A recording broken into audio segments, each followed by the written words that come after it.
is now time for the Billy C. Show, part of the BillyCBoxing.com network.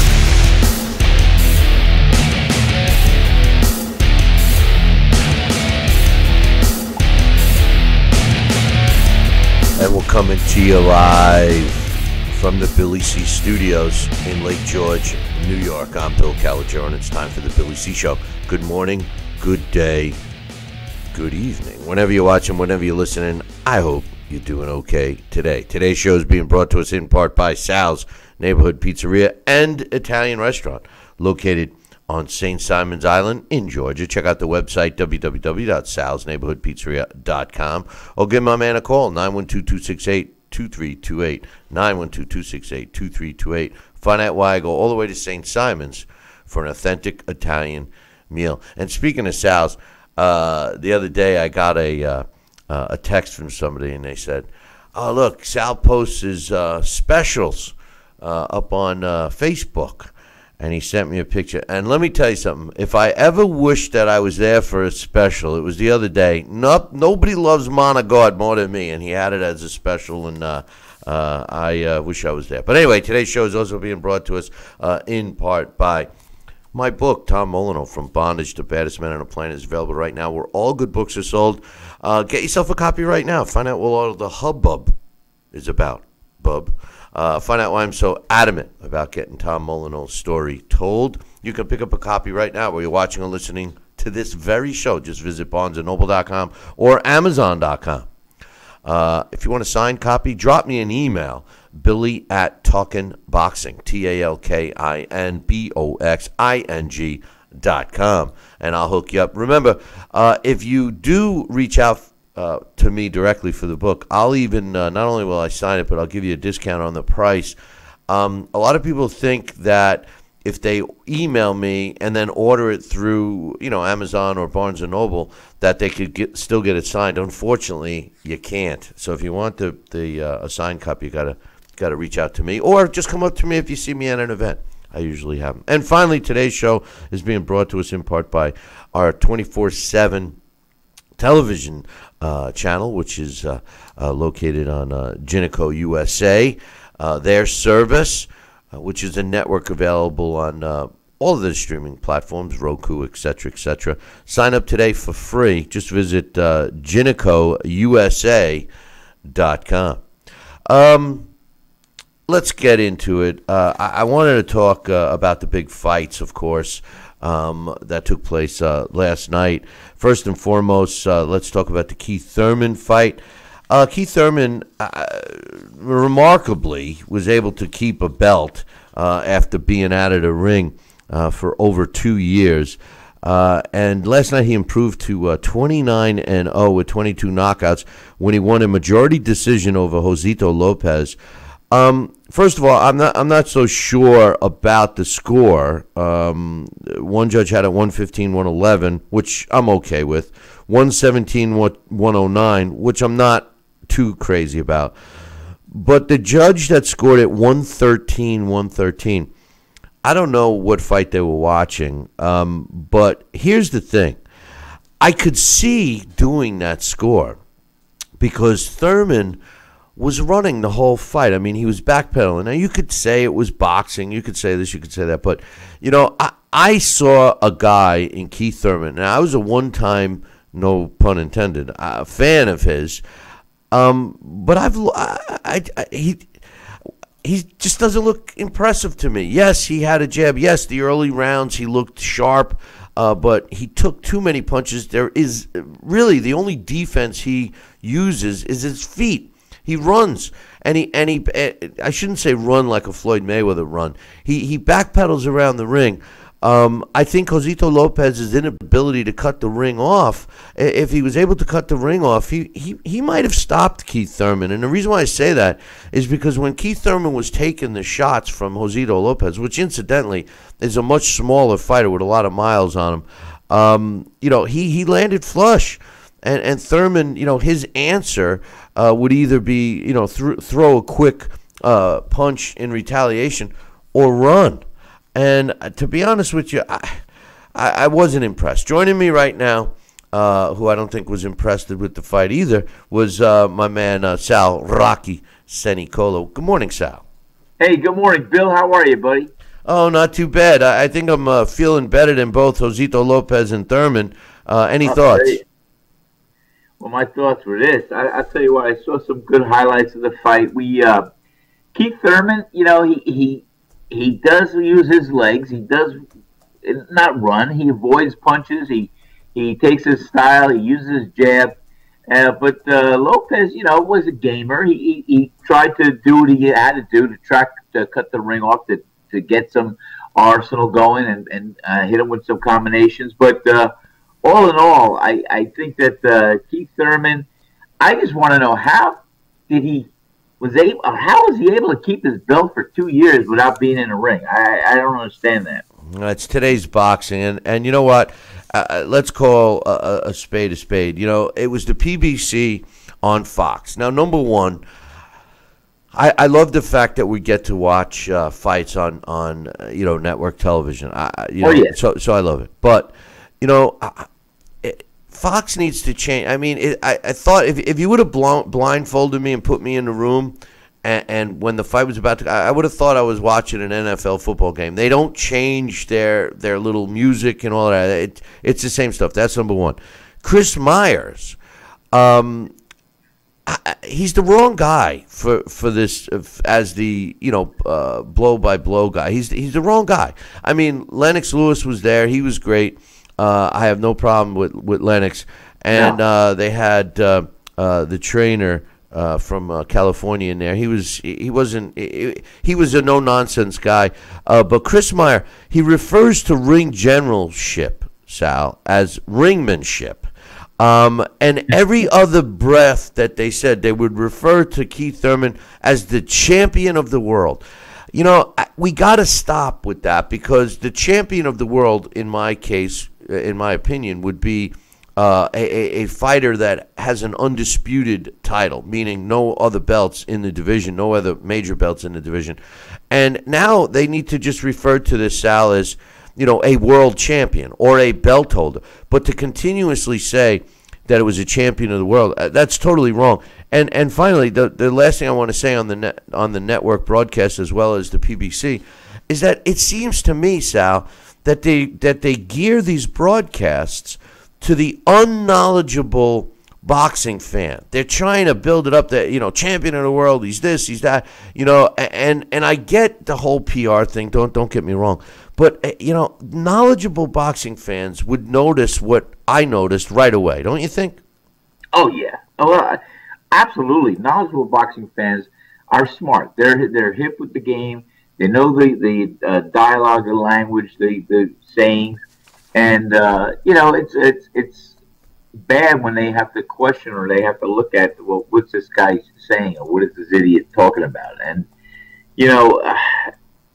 you think these guys would have a little meeting in their little rooms here before a fight or some type of intermission just to, cross the T's and check the I's a little bit, and just to make it sure that these guys are coming about and sounding articulate, sounding knowledgeable, and sounding, ringmanship, that they know their ringmanship. That's what they say. I got a super chat from my man Joel, and Joel, you know the rules. I mean, if anybody gives us a super chat, we will read what they say, and as much as it pains me to say this, Joel wanted to wish me a happy birthday, which was this past week, and I want to thank Joel for taking the time of doing that. But unfortunately, when you get to be Sal's age, and mine too, you don't really want to pay attention to birthdays. But anyway, that's nice, Bill. We want to wish you a happy birthday. Well, I don't need. And you know what? If you were at my restaurant, we'd serve you the cheesecake, and we'd be singing your song and ringing a bell. I want them on a guard. When Alex sent me, when he sent me last night, it was unbelievable. When Alex sent me that, I was like, oh God, when am I going down again? But anyway, thank you very much, Joe. Getting back to the fight, there was several things that I need to mention about this Keith Thurman fight. Number one, Steve Willis is one of the. I think he's one of the worst referees in the sport of boxing, and that's just a matter of opinion. He did slow it down. He wasn't. I didn't. At least the camera wasn't on him with the googly eyes and the dancing and all of that. So that wasn't as nerve-wracking to me as he usually is. But what was nerve-wracking, and I want to get your thoughts on this, Sal. After several of the rounds, Willis would pat Keith Thurman on his butt. I mean, to me, a referee should be the third man in the ring, but they shouldn't show any kind of, favoritism. I mean, that's been my problem with other referees in the past. They clearly have a favorite in the fight, and I just thought that was. I mean, if you're fighting somebody, Sal. And as you're walking back to your corner, you can't help but notice that the referee's patting the other guy on his ass. Wouldn't that piss you off a little bit? That pissed me off. And also say, well, how many guys am I fighting tonight? Exactly. Exactly. No, really. And Bill, kid you not, that does happen. I mean, sure, the referee. Yeah. Now, years ago, the referee used to be able to score a fight too, right? Yeah, and actually they still do in England. Yeah, in England. And, that would be, like I said, how many guys are you fighting in that ring that night? And, when you see a guy showing favoritism like that, it's not all that good for the sport. And, yeah, it would upset the other fighter. And, well, what's wrong with me? No, teasing. But don't kid yourself. Referees do have their favorites. And, and I'd have to say that many times I was some referees' favorites many times. And but they wouldn't show it. Not back in the 70s and 80s. They wouldn't show it at all. But I can tell you, it was just the way it went. And but we didn't get any pats on the butt. Well, Keith Thurman, he did drop Josesito Lopez with a solid left at the end of the second round. I thought the fight wasn't going to go on much longer than that. But to be honest with you, Josesito Lopez came on stronger. Thurman started to fade. Make no mistake, Keith Thurman is a very skilled boxer. I just think he needs to work on his defense. His defense, his up-close defense. All he does is run out of the way. Something that who made famous, but I don't know. Maybe that's why the scorecards that specifically won was as close as it was. I had somebody in the chat room mentioning that they wouldn't have minded it if it was a draw either. I've always liked Josesito Lopez. When you look at Josesito Lopez, I mean, this guy has been in some wars. He's fighting at 34. It was a welterweight, but he clearly. The biggest weight class he should be in, even now, towards the end of his career, would be junior welterweight. He's fought at lightweight, and I even think below. He's been in there with some tough guys and lost to some tough guys, including Saul Canelo Alvarez, Marcos Medina, Jesse Vargas, and Andre Berto. He's got some good wins against Miguel Cruz, also Victor Ortiz, Aaron Martinez, Mike Arenudas, and Miguel Cruz with his last fight going into this one. But I tell you the truth, my analysis after this fight with Keith Thurman, I don't think he stands a chance with Errol Spence, with Manny Pacquiao. We were talking last week about Manny Pacquiao and people saying, oh, he should fight this one, fight that one. I don't think Keith Thurman can beat Manny Pacquiao, even 40-year-old Manny Pacquiao. So I would pick Pacquiao over Keith Thurman, Errol Spence over Keith Thurman. Definitely Terrence Crawford over Keith Thurman. Mikey Garcia, who's going to fight Errol Spence at welterweight, I would pick him over Keith Thurman. And I got news for you. If he got to fight rematches with Danny Garcia or Sean Porter, I'd pick both of them over him. That's how much I think he's dropped. And I tell you another guy I would pick over Keith Thurman, Sal, a guy that you fell in love with, Jeff Horn. I think his attacking style would catch up with Keith Thurman and put him out. Keith Thurman is not the same Keith Thurman. And really, when you dissect his resume, Danny Garcia and Sean Porter, 2 wins. I thought he lost both of those fights. Luis Collazo was giving him all he could handle before that fight stopped. So he has a win over Collazo and Robert the Ghost Guerrero. Leonard Bundu was a fighter he fought in 2014 who was not a knockout puncher, couldn't put him out, and went the distance with him. I mean, really, those are the big names on his resume, and I don't think he could beat his last two opponents, not counting Josesito Lopez. I'm talking about Danny Garcia and Sean Porter, if he fought him today. No, I'll tell you what, and that's what happens with time. Now, when was his last fight? It's about 2 years ago, right? Yes. Yes. When you are inactive for that period of time, 2 years, and you go back in the ring, you know, you do have a lot of rust you have to work off. You have to take care of your ringmanship, pun intended.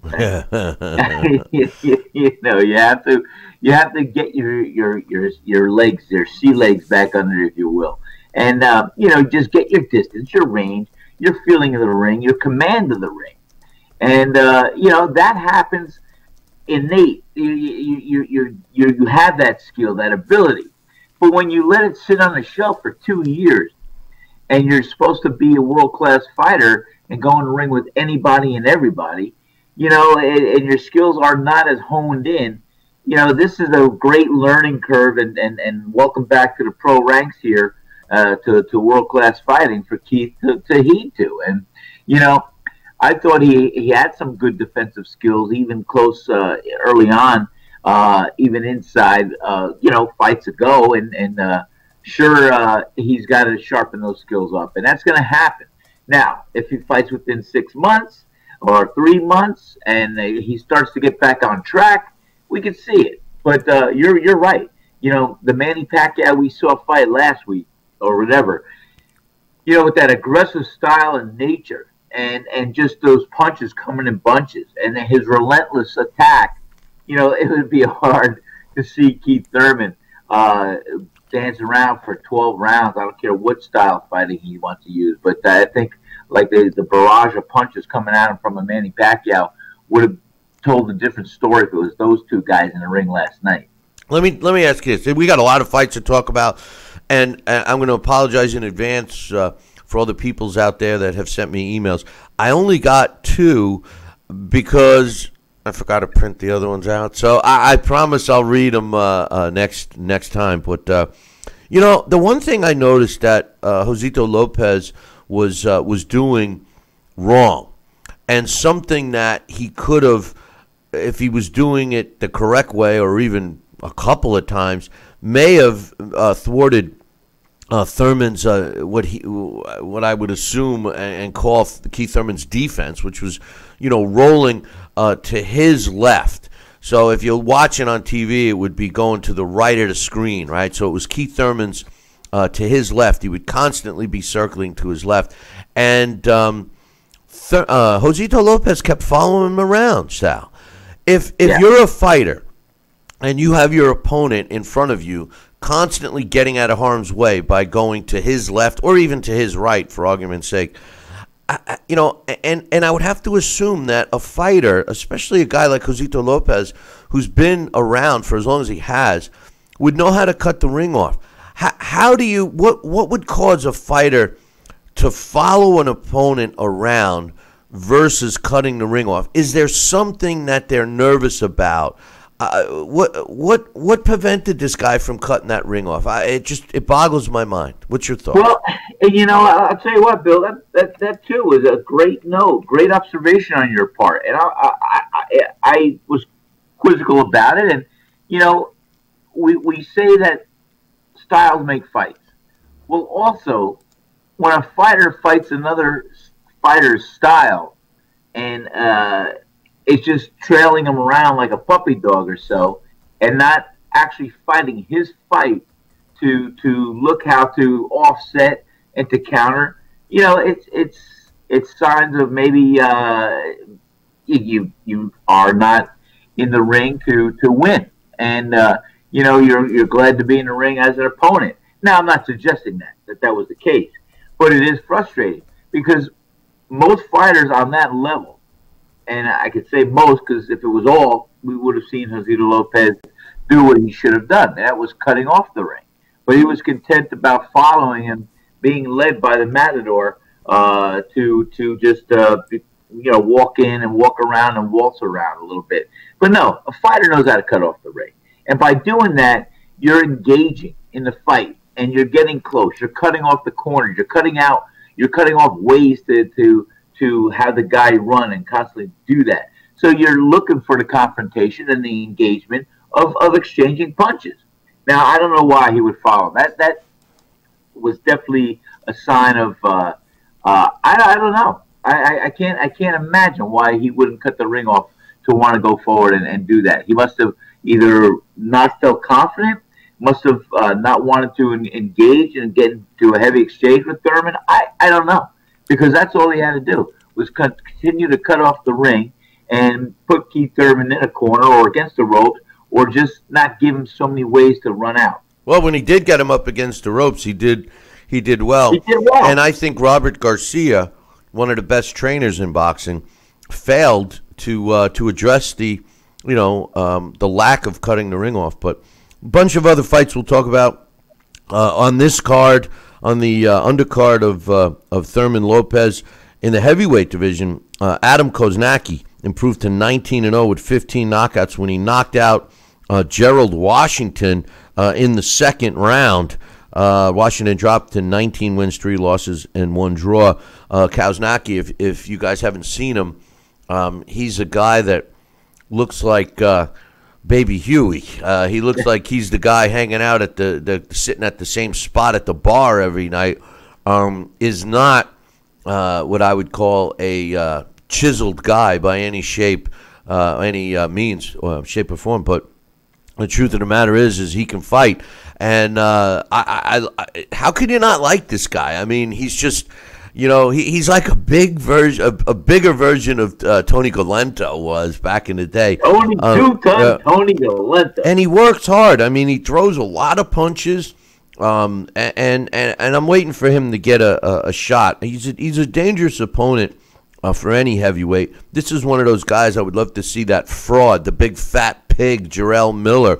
I don't think he gets by Koznacki at all. The official time was 1 minute and 9 seconds of the second round, and that was, him meaning Washington getting a really good break because I thought that the fight should have been waved off at the end of the first round when he was in serious trouble, couldn't even find his way back to the corner. And Harvey Dock, who was the referee, said to him, "Hey, I'm only giving you a couple of seconds here."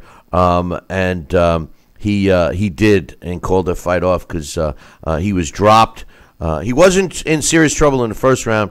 Koznacki came back, let him get up to continue, and said to him, he barely got up, and said to him, "I'm only giving you a couple seconds." And true to his word, he did only give him a couple seconds because he was in trouble again. Then he couldn't find his corner.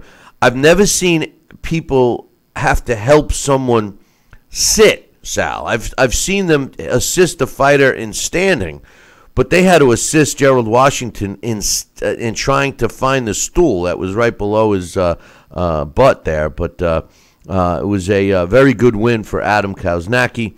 And the other fight on that undercard, well, before we move forward, Adam Koznacki, I know you've gotten to see him fight.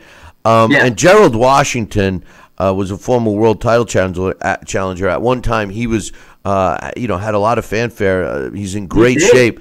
No defense. They showed a replay. And I want to ask you another technical question here, Sal. They showed a replay of a punch.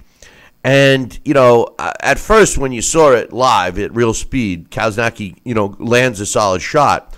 But when you see the replay, you see that Gerald Washington saw it coming. And even Lennox Lewis said, when they were watching the replay, he goes, look, he sees it coming, because all of a sudden you see him like kind of squint and brace himself for it. And he said, but he doesn't raise his hands to protect it. How could a fighter, Sal, if your reflexes are normal, and assuming you don't have a reflex problem, which is if you did, you shouldn't even be in the ring, what would prevent a fighter from if you see the punch coming and you have enough time to brace yourself and make a squinting your eye to try to protect you, why wouldn't you bring your hands up? Well, one of the reasons, Bill, is maybe he was hurt earlier from a shot that there is no excuse why you shouldn't. It's again, I use the term innate. That's part of the nature of it. You see a punch coming, you're gonna put the hand up, you're gonna sweep under, you're gonna do what you can do. Now the bigger guys, heavier guys, they're not gonna be so graceful with slipping and bobbing and weaving a punch, but they can still see it coming, and they're gonna put a hand up, and there's no excuse for that. And like I said, unless he was shaken earlier in the fight or from an earlier punch that started playing with his mindset, his hand-eye coordination, there's no reason why he shouldn't have been able to avoid that punch or put a hand up to try to nullify it a little bit. And, again, those are all signs of either being in a ring too long or being hurt early. And that's the whole thing. Because innately you're trained, you have the kinesthetic sense. You're not going to have to even think about it. You see a punch coming, you put your hand up. And it just, or your arm up, or you're sweeping under it. It's just one of those things. So, he's been in some big wars. We've seen him fight before many times. I like him. He's a gamer. But when you are getting hit with shots you should be able to block or avoid, it's time to think about some things. I got a thought, and it's like this.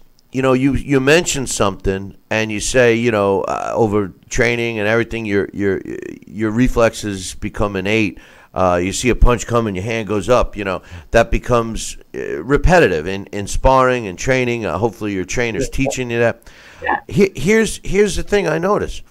Remember, Gerald Washington was a football player. So therefore, all of the training that he had as a youth was no. When he was I'm serious. With all the training as a kid playing football, and he played all the way up through the college level until an injury, prevented him from possibly getting into the NFL, and he turned to boxing. And we've seen a lot of other sports athletes, I should say. I'm like dyslexia today. But other it's ringmanship, yeah. It's ringmanship. But to have other athletes come from other sports and then go to boxing.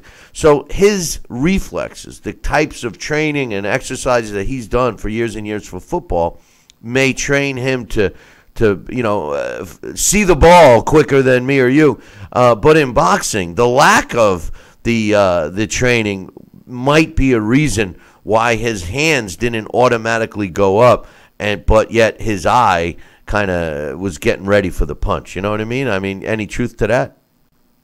Well, sure. Especially when you're coming in from another sport like that, let's not fool around. These athletes, it's no excuse for him.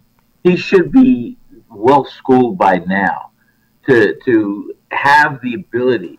Even when people joke with me at the restaurant, they sometimes come up with me. So I'm right there. I'm just boom right there, and it just happens. Your hands are up. Yeah, when you did that to me one time in a restaurant, you threw a punch at me, and you had a handful of flour. Who are you kidding? That's why I couldn't see. I wanted to be a soft cake punch. It's like the old. Hey, you know why? Because I was showing you it was going to be a powder punch. Yeah, listen. Most people throw a sand. If you're going to cheat, you throw a little sand. Sal, watch out for Sal if you get into a fight with him. He's always got a handful of flour. But anyway, Adam Koznacki, 19-0, a heavyweight to keep an eye on. And you can't miss him, but keep an eye on him. He's a fun fighter to watch, and I hope he gets his shot soon. Also on that card, King Tut Nehemiah Bayer. I think it's Nehemiah, I think is the way you pronounced it. Improved to 11-0 at 9 knockouts when he won a unanimous decision over Claudio Moraro, who dropped to 23-3. I think that was actually his fourth loss. The way the judges scored that, 114-113, 115-112, 116-111. Moraro got deducted a low blow. Got deducted a point for a low blow. This fight was, I don't know what fight whoever scored at 116, 111. A lot of the early rounds could have been scored either way. I liked Nehemiah. I like King Tut in this, but the thing is when he threw his punches, to me, and that's why I don't go by those punch stats, because I'm watching the punch stats, and they're not accurate in my opinion, because a lot of the shots that King Tut were throwing were landing. He didn't throw as many punches, but when he threw them, they landed, and they landed flush. Now, in Mario's defense, he came on very strong. His corner told him, you have to. And they were both in really good condition. As a matter of fact, Morero was a type of fighter that in previous fights, he seemingly runs out of gas towards the end of the fight. That wasn't the case in this fight. As a matter of fact, I thought that he came on stronger than King Tut did. But I thought the right guy got the win. I know you didn't get a chance to see that. Did you see any highlights of it, though? I did see some highlights. And from what I saw, yeah, I agreed with the verdict there. And it was good. It looked like there was some good action there. And, my guys last night, they were vacillating on TV before. We were mobbed last night. I'll tell you what, the government coming back and the strike ending supposedly, we have a majority, a great volume of our business comes from FLETC, which is the Federal Law Enforcement Training Center, which is the largest installation of a government installation center in Brunswick, Georgia, and throughout the nation. And the men and women of FLETC and the instructors, we love them. And they come in, and during the strike, we've been a little slower. Well, guess what? The strike ended. Man, we couldn't keep our heads above water. It was we were going down for the count many times. We picked ourselves up, and it was busy. And my staff, because of all the fights we do and we talk and all this stuff, they love it. And they were watching last night on YouTube, because I got now a smart TV, Bill. You haven't seen it. It's a real nice TV. And they were watching Muhammad Ali's greatest fights and Mike Tyson's knockouts. And Ali was fighting. We saw the Thrill of Manila. We saw this one. We saw that one. We saw Ali against Ernie Terrell. And it was great. Great night of fights. So we had a good preliminary showcase before the main event of Thurman. So no, some of those early fights I didn't see. Well, now you can watch this show on your smart TV. Don't forget that. But anyway, yeah, just go, Roku and just go to JinikoUSA.com and figure it out. But anyway, King Tut is now. They said is now. How did they put it? They announced it. He is now the WBC winner of their elimination. I mean, it was just so. Yeah, but at least it wasn't an interim belt. God. But anyway, some other fights that I want to talk about. Another good one. I mean, if you're into slugfests, if you're into guys that are standing in front of you, just letting it go, which I have to admit, I like it, okay? And don't, for somebody that says, oh, that's not the sweet science, because they've been brainwashed thinking that what Keith Thurman did last night, running around the ring, and the other idiot from years gone by runs around the ring. That's not defense, okay? It's not defense.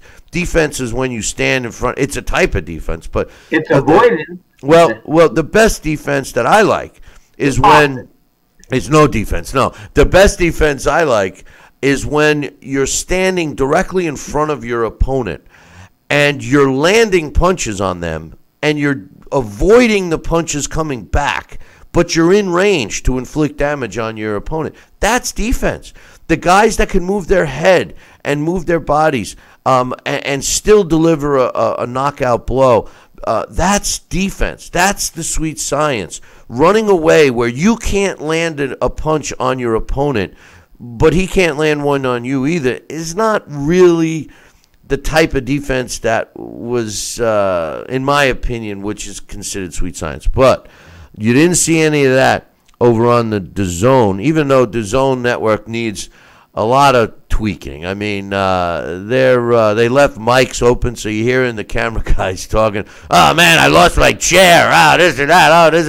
All during the, they're like going over the commentators. But WBO junior middleweight champ Jaime Munguia improved to 32-0 with 26 knockouts when he fought Takeshi Inoue, who loses for the first time in his career. The way the judges scored it, 120, 108 twice, 119, 109, all in favor of Munguia. He was the busier puncher, but let me tell you something. I have no idea what kept Inoue up. And let me tell you another thing. This guy came back and was throwing punches. If you missed this fight, go back and watch this fight. The only disheartening thing about this whole fight was listening to the commentators talk about how Jaime Munguia is setting himself up to fight Canelo Alvarez. Now, Oscar De La Hoya was the promoter of this event, and obviously they're laying the groundwork for a showdown between Canelo Alvarez and Munguia. But here's the part that bothers me the most. Canelo Alvarez recently fought as a super middleweight. He is signed, sealed, and delivered to fight Daniel Jacobs in his next fight at middleweight, which I can't wait to see in May. But Munguia, as monstrous as he seems in the ring, is still fighting. He's a junior middleweight champion. So there's no question that he can make 160. But the fact is why would Canelo go after these kinds of guys? I think Canelo's hands are full against Daniel Jacobs, but that's a whole nother story. What's your thoughts on a rock'em sock'em, stand in front of you type of a fight? Well, then again, that was your style, wasn't it? And you know who taught me the best? Like I said, I was fortunate enough to develop my style after being trained by several great world-class trainers, including the old school Chicky Ferrara. But, there was a fighter. You can look him up, and we have talked about him. He schooled me, and we trained in Gleason's gym when it was on 30th Street and 8th Avenue. In the old days of Gleason's gym with Ira Becker and Bruce that had it there. And there was Ali Stoltz. Ali Stoltz was an old boxing technician. Ali Stoltz fought, I think, Bob Montgomery for the title, Bo Jack. And this guy, he in his later years, in his 60s, when he trained me for 2 years, he would always show me the inside style that he utilized. And he was right there. And he taught me how to just slip and be in position and counter and move. And then who also furthered my advancement with that was Don Turner. And like I said, Richie Giacchetti got me to just get in the damn thing, cut the ring off, and just bang away. And so, like I said, I had the opportunity to get schooled by some great trainers. And but the ones that stand out were Richie Giacchetti, Don Turner, and Ali Stoltz. That taught me more about getting inside, cutting the ring off, slipping the punches, being in position to defend yourself, but to counter and have the one punch set up the next punch for the combination. And you don't see it as often today, Bill. And it's because a lot of these and all these trainers, what they would always say when I would thank them, "Oh, thanks for showing me that. Thank this." And a light bulb goes on. They said, "Sal, just do me a favor. Pass it on one day to another fighter." That's all what these guys would say. That's what they wanted as a thank you and appreciation. But you're not seeing that because a lot of those great old trainers, their art, their schooling, their experience has gone, yes, through the different decades of training, but not all of what has been taking place is carried forward. And I think now I understand what these guys said was, hey, do yourself a favor, do me a favor, pass this on to some fighter one day. Listen, the biggest problem now is that the fighters that are on the top, and, because of all the sanctioning bodies we have all these guys that are champions or whatever, but they don't fight each other. So they're always fighting, and the pool of fighters, the pool of fighters themselves are so small compared to years gone by. So, you get the top guys, they all hold belts. Then everyone else, the difference in talent between a belt holder and a non-belt holder, with the exception of a fighter that has to move up weight classes to get a shot, is so drastic. So these guys are permitted, the champions, the so-called champions, are permitted to make defenses against guys that shouldn't even be fighting for a world title, and they pound their chest, whereas none of them are fighting each other. I don't see Keith Thurman going after the guys I mentioned earlier. I don't see him trying to go after an Errol Spence or even a Manny Pacquiao or a rematch with Danny Garcia or Sean Porter. Terrence Crawford, Jeff Horn. I mean, instead he picks a Josesito Lopez, move up a couple of weight classes. Granted, he was out for 2 years, but Thurman, his inactivity for whatever fabricated injury he had, he's done. He's not, when he has to fight, and I don't know if he ever will. I mean, a sanctioning body lets a guy keep a title for 2 years without defending it. 2 years. Yeah. So it's a joke. But anyway, just to finish some thoughts on the Munguia card on DAZN. Another fight that was Sal Rocky Senacola-esque was Zhu Chan and Jesus Rojas fought a slugfest. That's an understatement. And at the end, Chan came out ahead 11-0 in that fight with 10 knockouts. 118, 110, 117, 111, 116, 112 with the way the judges scored that. I thought that fight was closer, but I thought the right guy won on that one. And then another one that was very exciting, Virgil Ortiz improved to 12-0 with 12 knockouts when he scored a fifth-round stoppage over Jesus Valdez when he couldn't continue due to a cut over his eye. And the cut was deemed caused by a punch, so the fight was stopped, and Ortiz got the win. 23-5-1 now for Valdez. So some very entertaining fights over the weekend. Basically what I saw is I want to see more Chan. Jaime Munguia is a fighter that I can't get enough of. I'd like to see Inoue again, Takeshi Inoue. But when I look at heavyweight division, Adam Koznacki has to be mentioned in the discussions with at least some of these other so-called top guys. I would love to see him fight the big fat baby Miller, Jarrell Baby Miller. I don't think Miller would beat Koznacki because Koznacki throws a lot of punches.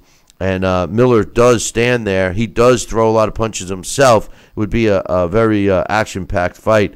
But as far as Keith Thurman goes, I wasn't impressed. Even though he looked good against Josesito Lopez. He did look good for the first half of the fight. There's no question about it. But I'm not impressed with this guy, and I was a huge fan. Unless he comes back and legitimately beats a top guy, which he needs to do, Sal. At this point, he needs to beat Terrence Crawford. You know what? If he feels he needs another tune-up fight, I'd like to see him in there with Jeff Horn. And I say Jeff Horn. I say Jeff Horn only because he's so busy and he takes a lot of punishment. And I don't think Keith Thurman could take him out. I really don't. That you should be a promoter, pal. Because let me tell you. You mean get my promoter's license again? I've already promoted. Again. Let me tell you why. Because you know what? That would be an ideal fight for Keith Thurman. Not that Jeff Horn is going to be an opponent, but going into it, he'd have to be the B-side. And the thing about this is that would test Keith Thurman on so many levels. But you're right. Keith Thurman fans are going to want to see the very best of what Keith Thurman has left or has in his arsenal to be utilized. And, to see Keith Thurman in with a Terrence Crawford or to see him in with even a Manny Pacquiao at this stage, I think, it might be a little bit more to chomp at the bit that he cares to want to face right now. But I think Jeff Horn's an outstanding opponent for Keith Thurman right now. And if that fight could be made, Keith Thurman should be back in the ring within 3 months. He should be. But I know that's going to be very unlikely. 6 months the latest. But we got to see more Keith Thurman. And, let's give him the benefit of the doubt. He had 2 years off. He's honing in on his skill. He's getting his fight mind back into the game. Let's see what he wants to show us. And so I give him a pass on this fight. It was a good one for him. I have been a Keith Thurman fan, and I think that he still has some ability and some definite good years ahead of him, or a couple good fights anyway. And but I want to see him tested, and I want to see him in his next fight. That'll be the telltale fight. This was welcome back. The next fight's going to say, "Where are you?" And but here's the thing: fighters, all fighters, from the time you start through your if you become a world champion, etc. You have to get better over time. Now, when you become a guy like Manny Pacquiao, let's say, or Floyd Mayweather, and you've accomplished everything that you set out to, and then some. And as you age, of course, you're going to lose a step. You're going to lose something. Okay, I mean that comes without saying, right? But in Keith Thurman's case, yes, he was off for 2 years. He's had some mystery injuries. He's had some legit injuries, but he's also had some mystery injuries. Mystery injuries, mystery accidents. I mean, he's made more excuses than most. But I didn't see much of an improvement from his last fight. I mean, his last fight in March of 2017 against Danny Garcia, I thought Garcia won the fight. And, he wins a split decision, Keith Thurman. The fight before that, although on paper it's a unanimous decision over Sean Porter, I thought Sean Porter won the fight. So, I mean, those two fights are the last two fights that Keith Thurman had. He displayed similar traits that he displayed last night.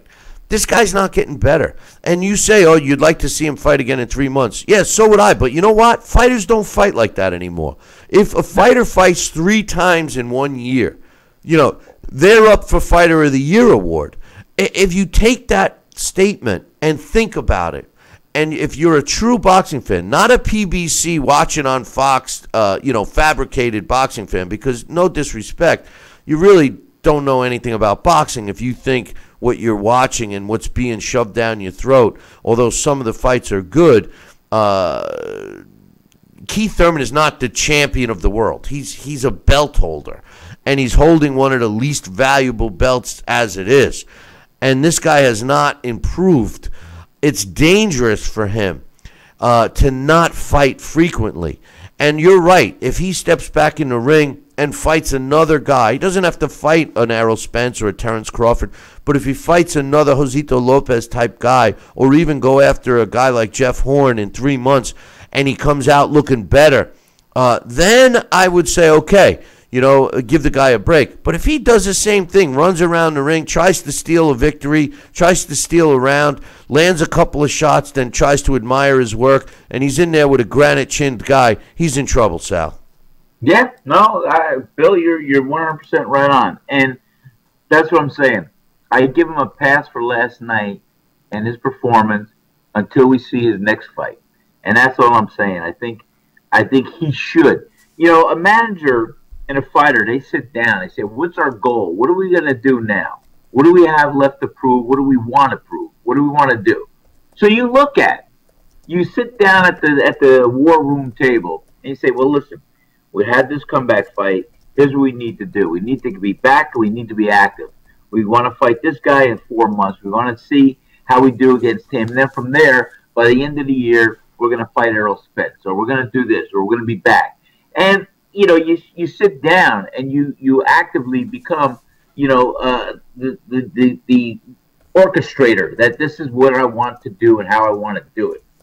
And I don't know if he's going to have that kind of counsel right now, or if he's just going to be like an apple on a tree and wait to see who's going to pick him up and say, hey, we want to challenge Keith Thurman. We want this. We want that. Because right now, I'll tell you what last night's performance did show, there's not going to be too many top contenders or even other champions that are going to be that fearful of stepping into the ring with Keith Thurman and not walking out the victor. So what that fight does do, and what other fights do, it opens up the floodgates to say, hey, I'm not afraid of this guy. Let me show what I could do. Let me do that. So he's going to have plenty of opportunities to either be proactive and go out there and get his next strategic fight that's going to make him seem like the rust is dissipating and he's back on the scene on the world-class stage,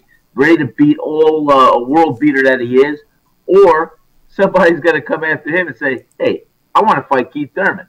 I'm not afraid of him. So he's going to have plenty of opportunities.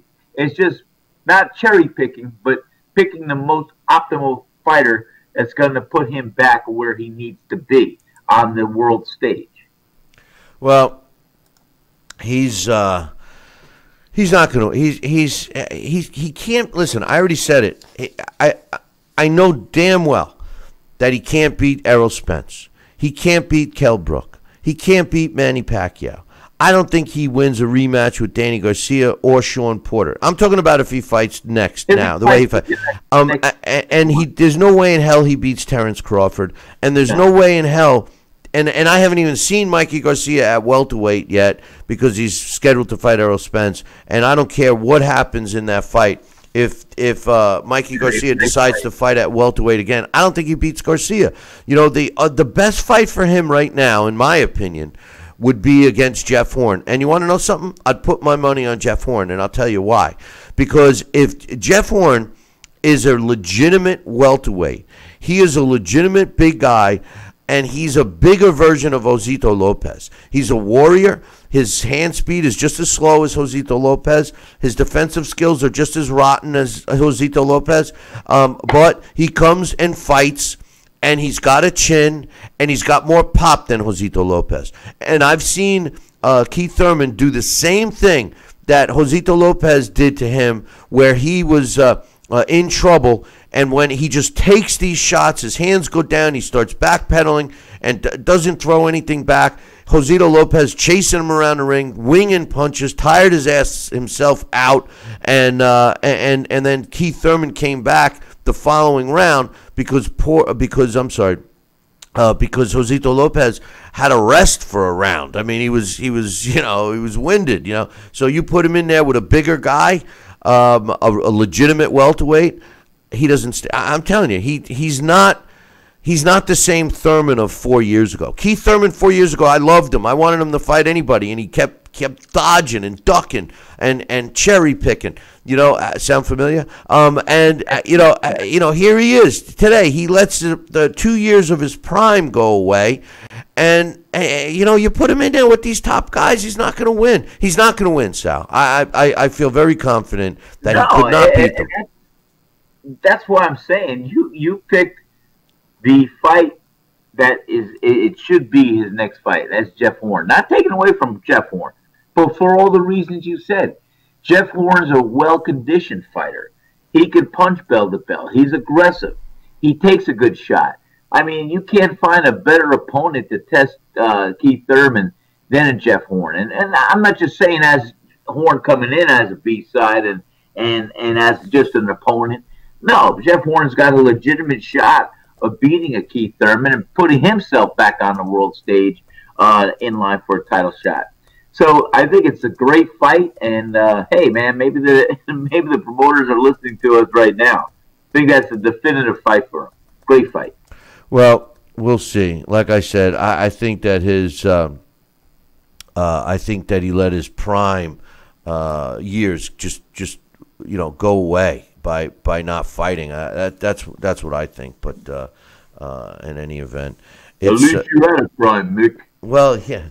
What about my prime? I think that all the fanfare and the way that the broadcast was talking him up. I mean, somebody that doesn't know the sport. Now, granted, there could be a lot of PBC fans out there that watched the fight and saw what we saw, and are saying the same thing we say.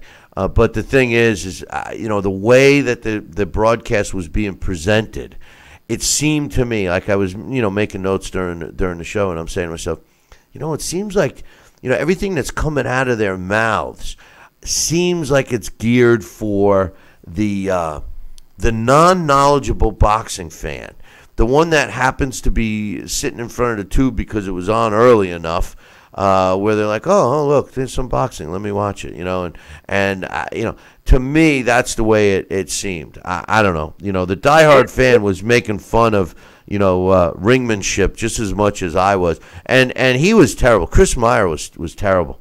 Terrible. And I hope the zone. I was doing some, getting off the subject for a minute. I was doing some calculations. And, I even took my socks and shoes off last night, Sal, because I was crunching some numbers, and I'm saying to myself, and I'm saying to myself, DAZN, okay, let's talk about that. Normally I don't promote anything, but I'm going to say DAZN. Now, I'll admit I subscribe. You have to. If you want to see, some of these big fights, and now that you got your your smart-ass TV in the restaurant, you're going to have to subscribe too so you can watch them. But, here's the thing. Yes, I'm okay with them, having their cheesy broadcast team, and although I like Sugar Ray Leonard, but he should be more on the broadcast than with that girl who doesn't know a left hook from a fish hook. But in any event, I started crunching some numbers. Now they charge $9.99, so let's say $10 a month. So let's just, for argument's sake, say that 1 million people subscribe. All right, 1 million. So 1 million times $10 a month, that's $10 million, right? $10 million a month. Let me take a second. So and I'm probably, I don't know if they have 1 million subscribers yet, okay? But let's say they do. That's $10 million a month, all right? So 10 times 12 is $120 million in one calendar year, all right? They just signed Canelo Alvarez to a $300 million deal, right? They're guaranteeing him $300 million. I don't know I forget the number that they guaranteed Anthony Joshua, but it's around that number too. So, they're tossing money around, guaranteeing all of these. And I'm saying to myself, where are they getting the revenue? They certainly don't have, I said 1 million subscribers. And obviously, if you triple that and you have 3 million, now you're up to 300 million a calendar year, et cetera, et cetera. Yes, you don't have to pay them all in 1 year. I get it. But, a similar situation happened in professional football back in the early 80s. It was called the USFL, the United States Football League, which I loved. I actually had season tickets to the Jersey Generals. Herschel Walker played in it. Jim Kelly played in it. A lot of great Hall of Famers right now played in the USFL. But one of the things that stuck out the most was these outrageous contracts. And the biggest one, I believe, was a $100-and-something million contract that they gave to Steve Young, who was the quarterback for, I believe, the LA Express, if my memory serves me correctly. And they signed him to this outrageous deal, a $100 million deal to play for the USFL. And he signed it and played. If you ask Steve Young, and they have, how much money of the $100 million signed, sealed, and delivered legal contract that he signed with the USFL, you know what he's going to tell you? Nothing. He got a signing bonus, and that's it. So, all this money that they broadcast and they tell you that fighters are going to make, it's real easy to get out of a contract, especially if you're a network or a league. You know what you do, Sal? What's that? Ask for the money. Nope. You go out of business, and and then you don't have to pay. And so to see this network and to see the cheesiness of it at this point, and understanding that it's going to develop, I hope that it develops. And like I said, I subscribe to it. I look forward to it because we're forced to buy these streaming networks now in order to watch whatever promoters' alliances with that, which I have said many times. You want to watch Hearns with all his great fighters, because he's got the best fighters under his banner right now, Matchroom Sport, then you're going to have to subscribe to DAZN. If you want top-ranked fighters, you're going to have to subscribe to ESPN Plus, which I had to do. If you want to deal with the PBC and all of their smoke screen fighters that they have, all the fighters that basically are a whole bunch of frauds, well, then you watch Showtime or Fox, because that's what we got, man. That's what we end up with, Sal. It's sad, but it's true. Well, it's true. And I never would have guessed it. When you were telling me about this, what you see happening, here we are. And You know me with technology. It's more confusing than ever. I don't know what to subscribe to. So I'm going to have paralysis through analysis and just sit back and wait till it throws on my lap. You know, but do you think that they can, do you think that the subscribers will be there? You know, you made a comment earlier when you talked about the networks and what they're looking like they're doing. Maybe not so much, I don't want to call it dumbing down, but if they're going after a broader market, whenever you do anything, you look at your market base. You look at what is the target market. What are you going to try and do? And are you going to go after the masses by, what's the best way to do it? By advertising or by making people feel more comfortable or welcome watching it, by dumbing it down? I mean, even tennis. I mean, tennis, with the scoring of tennis. They came up with the scoring of tennis from the olden days because it was the sport of the elite and the snobs, and they didn't want the peasants to watch a game of tennis, so they came up with the 15 love score, the 30 love, the deuce, this, that, everything else, and match. There's a whole thing there because they didn't want the average person to follow it. Well, maybe the networks will see that they need to have everybody open to the idea. So we'll change some of our terminology and get some of the broadcasters to make people feel more welcome and not being just a smaller market of the boxing fan that does know boxing inside and out. I don't know, Bill, but that's the whole thing. You got to look at your target market. You got to look at how you're going to appeal to these people and what you're going to go after. Because, yes, you're promising a lot of dollars to a lot of people, and for you to sustain it, you did the math right there. $120 million a year is not going to just do it for the contract. Yes, is it going to be money coming in and available? Well, yeah, because you're not paying that all over a 1 year period of time. So it's possible, when you got to have a $5 million obligation here, you can take it over there.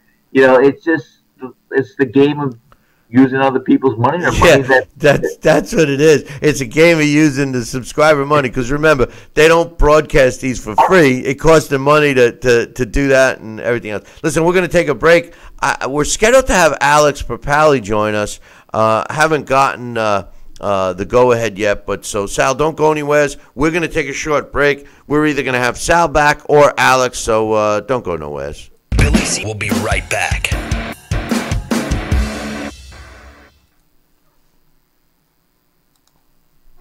Broken air conditioning, $4,400. Failing refrigerator, $2,500. Don't let outrageous repair and replacement bills like these bust your budget. Get the First American Home Warranty Plan. And when a covered appliance or system breaks, we'll repair it or replace it for you. We had a high-end dishwasher go kaput. They put it in a brand new dishwasher. We have plans that cover air conditioning, most appliances, plus heating, plumbing, electrical systems, and much more. Plans start as low as $25 a month. Why let a major appliance or system breakdown bust your budget or go through the hassle of finding trustworthy service people? Last year alone, we saved our customers over $120 million. Don't wait until something breaks and you're stuck with a huge bill. You save a lot of money. It's absolutely worth it. If you don't have First American Warranty, get it. Call 1-800-946-6234 for your free no-obligation quote. Need relief from backaches and stiffness in your hips or down your legs? Then you need Dr. Ho's Back Relief Belt, the innovative technology to support and decompress your spine. And now it's covered by Medicare. Every patient with back pain should be wearing this belt. Nothing gave me instant relief except for the Dr. Ho belt.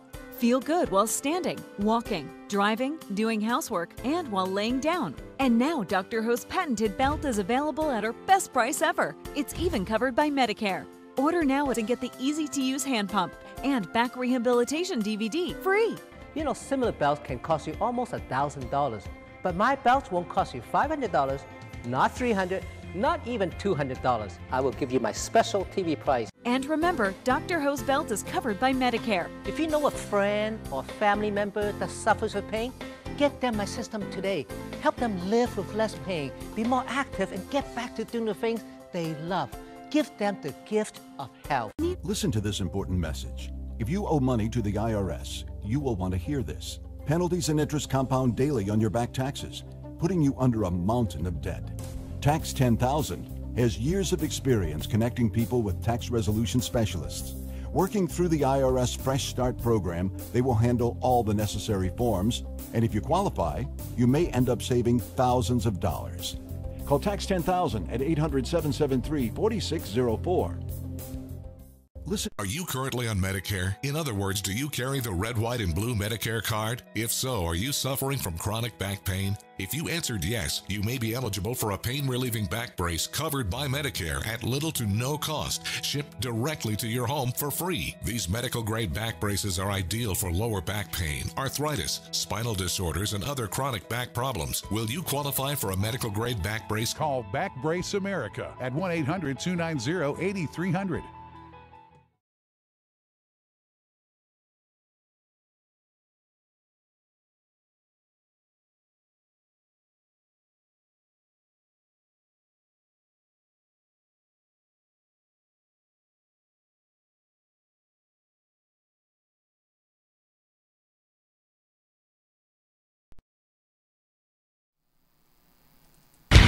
Check out BillyCBoxing.com now, or feel the wrath of the mighty mustache. Oh, that hurts! Why are you doing that to my face? I hate you. That's BillyCBoxing.com. Consider this your warning. Now back to Billy C. Interact with the show at BillyCBoxing.com.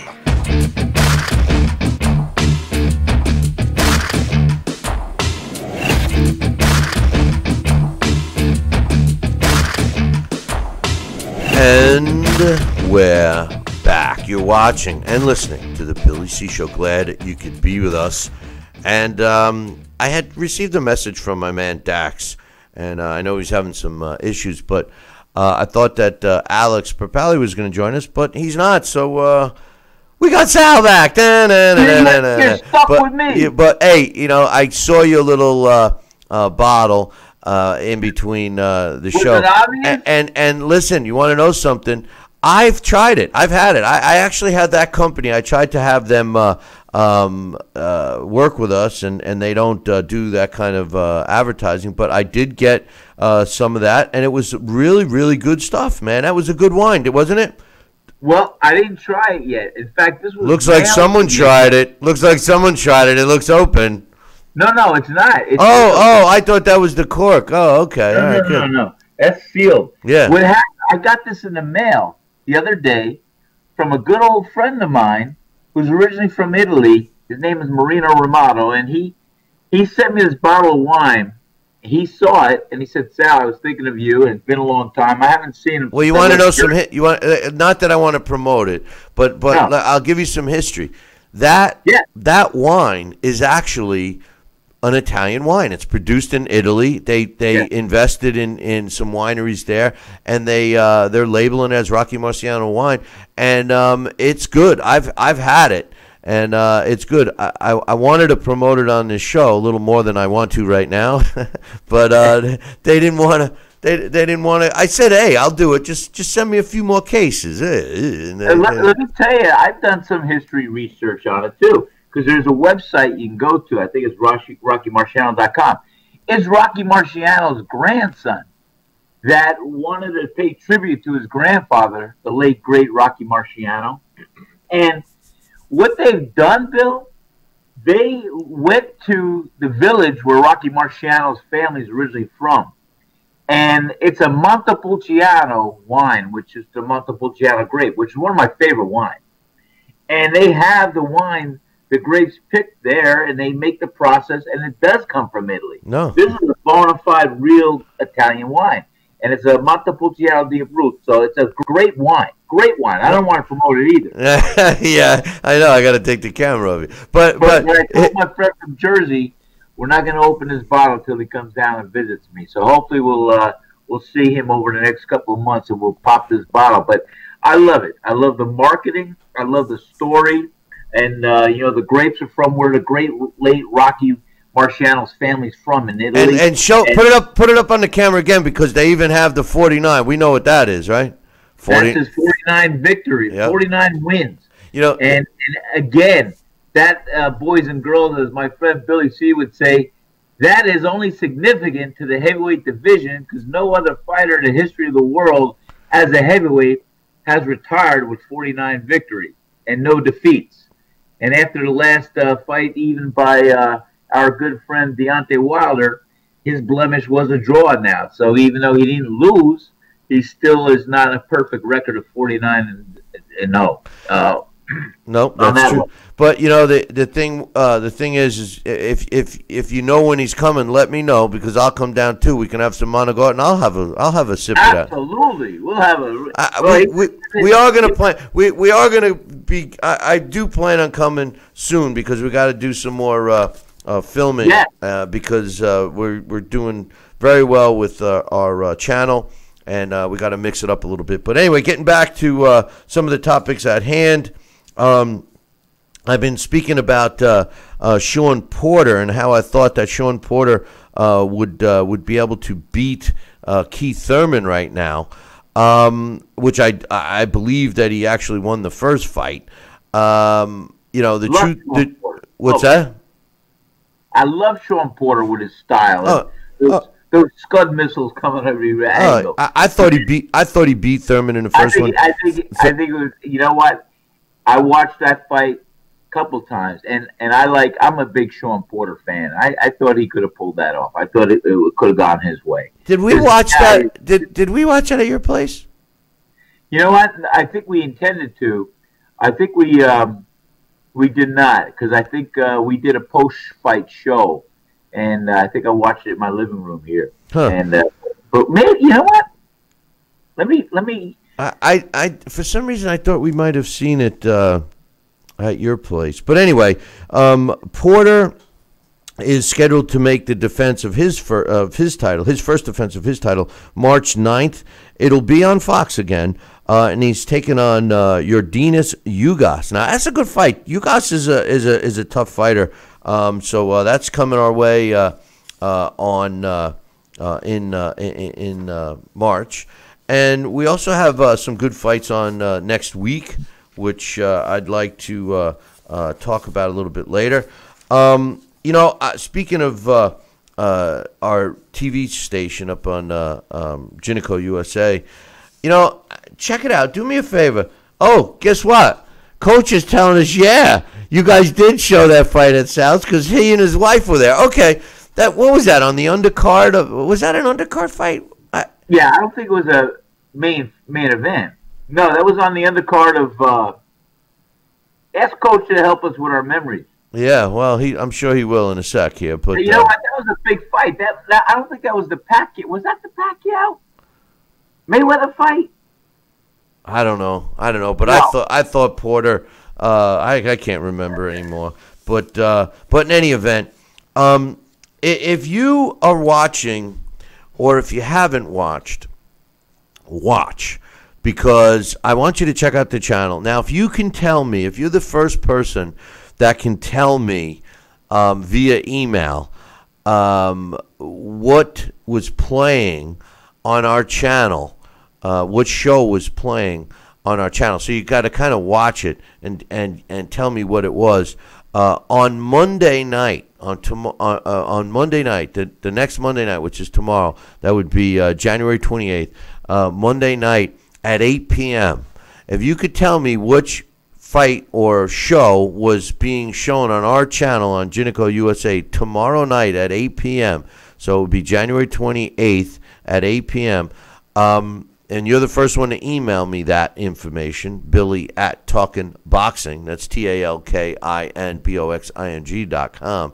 I will send you your very own copy of the Title Bout Championship computer game.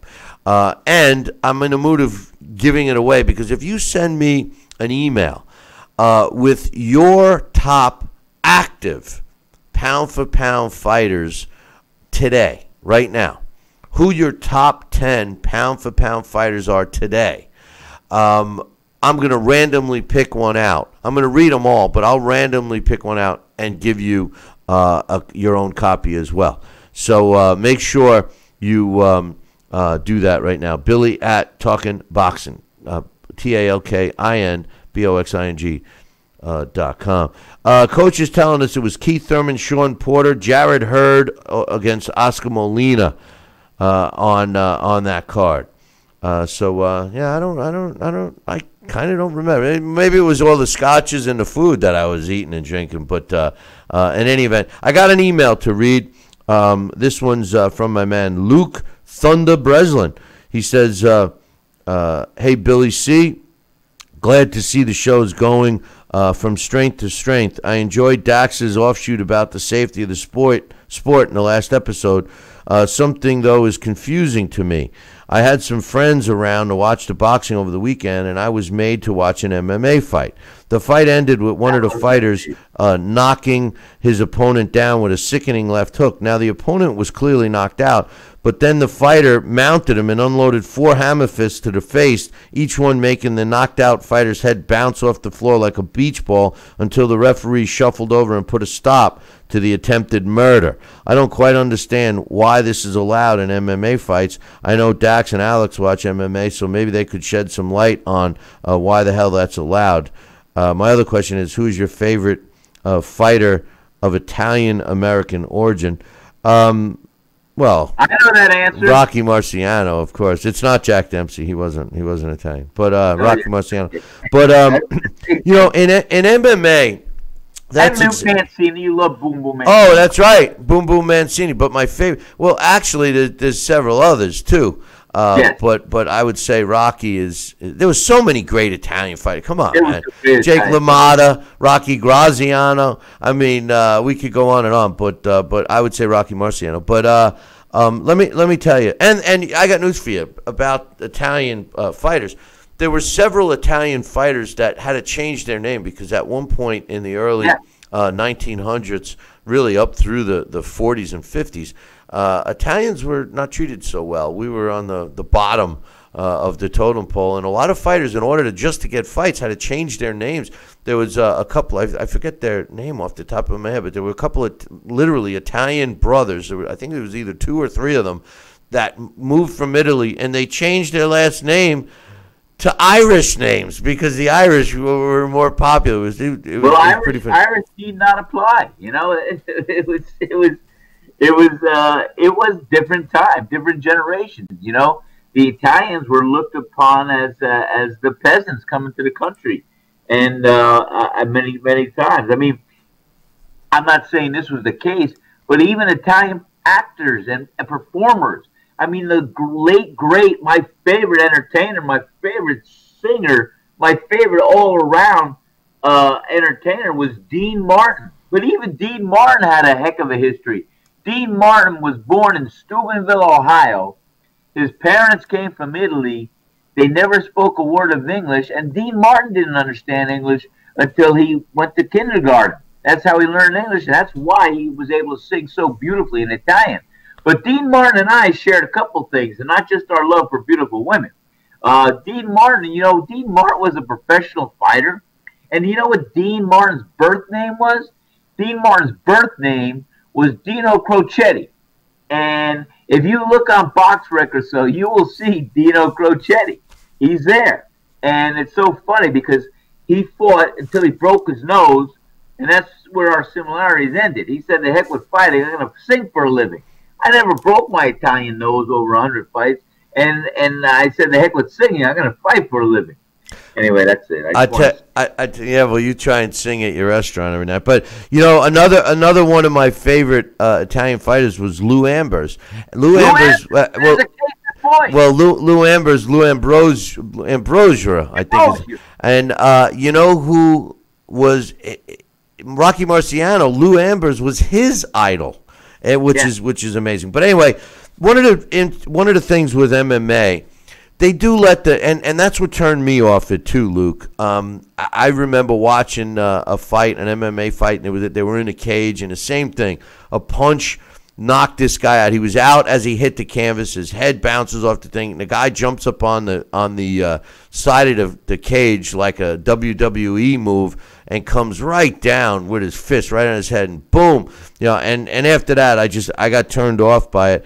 the other issue is they're allowed to tap out if they're conscious. So I think it was, clearly it's brutal, and then yet they claim that boxing's more brutal. I don't like the sport at all. That's why very rarely you hear me talk about it. I'll never watch it. Yeah. I never watch it. I never watch it. In fact, I was invited, one of our local friends over here, who trained me to make my comeback fight almost 6 years ago.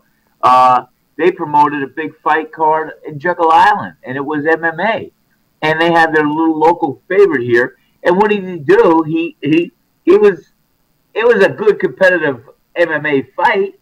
And but what he did, the guy was on top of him, and he had his leg, he had his hand, and he snapped his ankle in half. He broke it. And I said, what the heck is that? And one of the reasons it's so popular, I swear, is because it's shorter. The fights last shorter, and I think a lot of younger people, their attention span for watching a 12 or even, God forbid, a 15-round fight back in the day, they just lose interest unless it's a Tommy Hearns, Marvin Hagler style fight. But but the sad part about it, though, is a lot of the MMA fights are just as boring. Alex Papali and I called a couple, and when they get in like a leg lock, there's not much action going on. But anyway, he says my other question is, I already answered that. Our favorite Italian. So thanks for the email, Luke. I got another one. This one's from Coach, the guy who keeps he keeps us straight all the time, Sal. With facts, since our aging minds, and Coach is such a young kid. I mean, he's what, in his 20s, maybe 30. I don't know. But then again, he did retire. Maybe I'm just schmoozing up to him for a handout. But in any event, Coach says, hey, Bill, just when I thought boxing was making some great moves like Matchroom USA, Top Rank hooking up with ESPN, and to me the future of the sport is the Zone, the infamous WBC, in another special kid glove bias move, orders an immediate rematch between Tony Harrison and Jamel Charlo. He goes, duh, what's the justification here? A close fight and the desired guy didn't win? Let's move to the next topic after I comment. There's no reason, unless there was something that was controversial, and I think Coach is right. The fact is that boxing today, there's too much emphasis on the A-side fighter versus the B-side fighter. In other words, the A-side fighter gets all of the ducks in his row, and the B-side fighter, unless they knock out the A-side fighter, chances are the fighter's not going to win, okay? In this case, the fighter didn't win. Charlo lost the fight. But the WBC wanted him to have the belt, so they're ordering an immediate rematch. I think that's ridiculous. What's your thoughts, Sal? Well, it shows bias, number one. Because, if that was the case, we should have seen an immediate rematch between Deontay Wilder and his last fight against Tyson Fury. We should have seen an immediate rematch with other great fights that we've seen. And it's sometimes just goes to prove, Bill, it's on a different agenda, and you got different people in the war room, knowledge room of having different influences.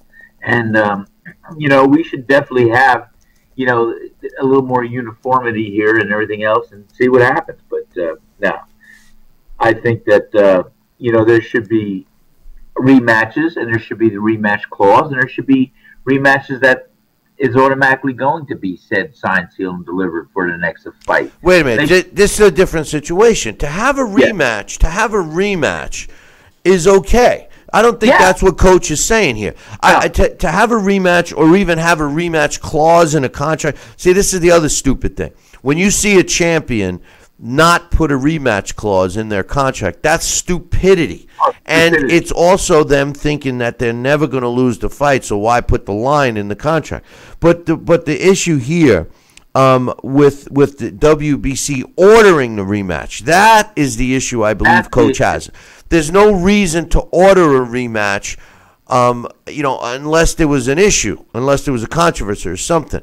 If there's no rematch clause in the contract and, the guy loses, the fighter who wins doesn't have to give him a rematch. End of story. Well, and that's a good point that Coach makes because, you got to, well, I guess the sanctioning body's not really happy that their A-side fighter lost the fight, and now they have to turn it over to the B-side fighter who is welcome to the organization, owns a title now, but we're used to working with the other guy, and the other guy needs a rematch to regain that title. I mean, it's so biased, it's so blatant, and no, Coach hit it right on there. I mean, that unfortunately, those are the powers that may be. It may be right, maybe wrong, but they're right there. Yep. No, it's rematches. I love them, but me too. He says, especially when it's tree matches. Right. He says, then, after turning a blind eye to the bird-brained WBC prodigal son favored Canelo Alvarez, his first fight with a draw with Triple G, then follow up with a controversial majority decision, after which there was no rematch third fight called, even after Triple G promoter Tom Loeffler requested one. He says, keep in mind, Triple G was the champion going into the first fight. The always fair and balanced, totally unbiased WBC chose not to grant Loeffler his request, and in a strange move called for Golovkin to earn the third fight by beating PBC fighter Jamal Charlo. What? Huh? What do I smell, Al Heyman in here? I never thought I would say this, but maybe we need another belt. Maybe DAZN and WBSS, World Boxing Super Series, could get together and create a new sanctioning body and clean up the whole championship. Probably already happened. What's your thoughts? And then he says, sorry, I got to say it. You just have to love boxing's new entertainment mode, now giving us exhibition bout knockouts. I'm kind of with Coach on this one. I'm very anti adding another sanctioning belt, but I love the World Boxing Super Series. I love the fact that the guys fight the guy who wins, and then the two winners fight each other, and then those winners fight each other, etc. And they put their belts on the line. The sad part of the World Boxing Super Series is the majority of the fighters are non-American, which really shows you that the American fighters have become cherry pickers. But in this particular case, and his point about DAZN is making the big fights. They are trying to get the best fighters to fight each other. So in this case, I agree with Coach. As much as I don't want to see any more belts in the mix, Sal, I agree with Coach that if the World Boxing Super Series teamed up with their current form of their tournament, and they teamed up with DAZN and aired them exclusively on DAZN Network, and we crown champions like that and then recognize them as the champion of the world, I would support that 100%. Now, the Ring magazine used to be like that. The guy who had the... always like that. Well, it's not anymore. Ever since Golden Boy bought it, they still gave Canelo that belt. They still gave Tyson Fury, they let him keep it, so I don't know. A new belt that would be the guy who beat the guy, only one champion, I support that. Your thoughts, please. Yes, I believe me. If the World Super Series would have a title belt or so, and they promote it as, hey, we are the sanctioning body, we're the best fight the best, and we don't have the cherry pickers. I think it would catch on like wildfire. And long are the days that are gone when you had Randy Gordon, who was the editor-in-chief of Ring Magazine, and who else was the news guy that was so big? I think he just passed away. Bert Sugar was... Bert Sugar. Yep. Bert Sugar. Yep. Randy Gordon. I mean, those are the days of some great publications of the Ring Magazine, with the credibility being hey, what you see is what you get. And it was bona fide. It was a Bible. They used to promote it. The Ring magazine was the Bible of boxing, like the Ring book. I used to get the Ring booklet. It's about a half a foot thick. Yeah, when was the last time you got that one? When my name was in it. Exactly. I was going to say, because I got the last ones they published, and it's been quite a while, Sal. So, you bet. Yeah, listen. What did you watch? What did you watch PBC? You either watched PBC last night and got sucked into all their BS, or you might have stayed at a Holiday Inn Express. I don't know. But in any event, a couple of big fights coming up next weekend. So mark these down, Sal. Let me write this down, on Saturday, we got on ESPN, Oscar Valdez and Carmine Tomasoni will be fighting for Valdez's WBO featherweight title. In case you've never seen Oscar Valdez fight, very exciting fighter, young kid, very exciting to watch. This ought to be a good one. And also on that card is Richard Comey going up against Isa Chaniov for the IBF lightweight title that Comey has. Richard Comey is a feel-good story, a guy that really wasn't given any gifts, worked his way to a title shot and won it. So two fights on ESPN that are worth it. And then over on ESPN Plus, a fight that, I was wondering if it was still even going to take place. And it very well may not be taking place. I just happen to have seen it on the schedule. I thought that Sergey Kovalev got injured or no, it wasn't an injury. It was I think he beat up a woman or some crazy thing like that. So I don't know if the fight was still going on. But as of now, from what I understand, the rematch between Elder Alvarez and Sergey Kovalev. Alvarez won the WBO light heavyweight title from Kovalev in his last fight. That will be over on ESPN Plus, but it doesn't start here on the East Coast until midnight. So that might work out well for you, Sal, because that's about the time you're shutting the ovens off, and you'll be. I got out at 1 o'clock last night, and didn't get home till about 2:30. Well, so that's what's going on next week. So we got some good fights. My initial thoughts on Kovalev, Alvarez. Sergey Kovalev just does not have that persona anymore. No, he does not. He showed us. I thought he quit in the Ward fight. I've gotten a lot of feedback from fans who tell me I'm wrong, that it was all the low blows. And granted, I was never a big Andre Ward fan. I still am not a Andre Ward fan. I think he was a talented fighter, but put himself a little too high on a pedestal. And he did fight everyone when he was in the Super 6 tournament. But I thought we would have seen more from him, as his career went on.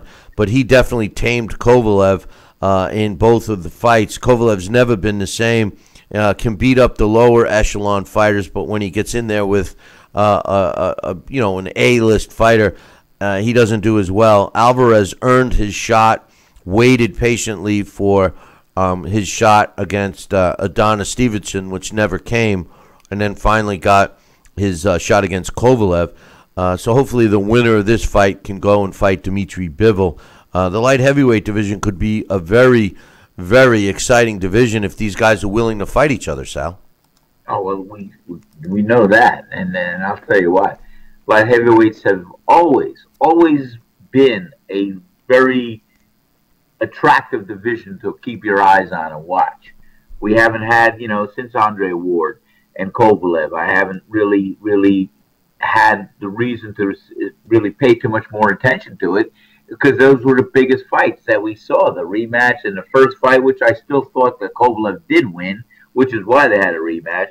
But in that rematch, I'll tell you what, as you so clearly put it, Kovalev was tamed by Andre Ward once and for all. Yeah, well, the persona, it's the same thing that happened to my man Mike Tyson. Once he lost, and he lost to a bum. Make no disrespect to Buster Douglas, but Buster Douglas was a bum. Buster Douglas came in that fight as the B-side. Buster Douglas was supposed to be a game opponent.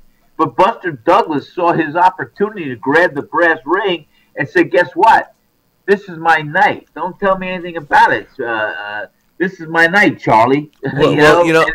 I just want to correct that. Buster Douglas was not a bum. I don't mean it. I don't mean it. I don't mean it. I don't. Brought in. No, he wasn't a bum. I didn't mean to refer to him as a bum. Like Jarrell Miller, he's a bum. But Buster Douglas wasn't a bum, but he certainly wasn't talented. Although that night, I wouldn't even say he wasn't talented, because obviously he had more talent than Mike Tyson figured on having to deal with. Wait! You just said the key thing.